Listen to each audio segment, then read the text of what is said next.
Bonjour, la croix, un paradoxe. Voici la mardi matin. 1 Corinthiens 2, 3 et 4. Moi-même, dit l'apôtre Paul, j'étais auprès de vous dans un état de faiblesse, de crainte et de grand tremblement.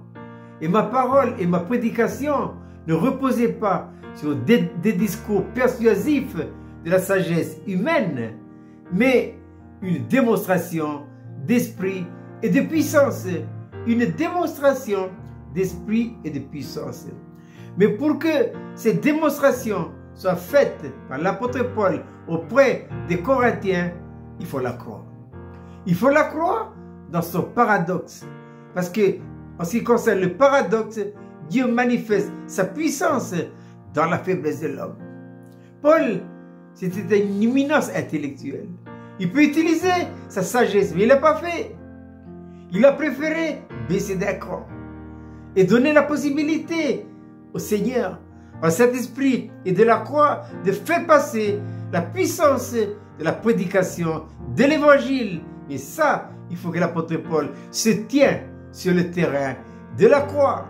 Se tenir sur le terrain de la croix, ça veut dire crucifier sans cesse.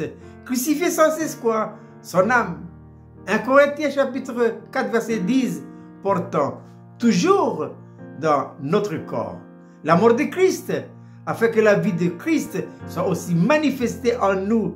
En d'autres termes, Paul dira, la mort agit en nous et la vie agit en vous. La croix, c'est un paradoxe, parce qu'elle permet à Dieu de manifester sa puissance au travers d'un instrument faible, très faible.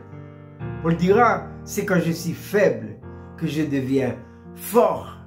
Je répète, cette belle petite manne pour ce matin, la croix, un paradoxe. 1 Corinthiens 2, 3 et 4. Moi-même, j'étais auprès de vous dans un état de faiblesse, de crainte et de grand tremblement. C'est la croix. Et ma parole et mes prédications ne reposaient pas sur les discours persuasifs de sagesse, mais par une démonstration d'esprit et de puissance. Je vous souhaite de passer une agréable journée.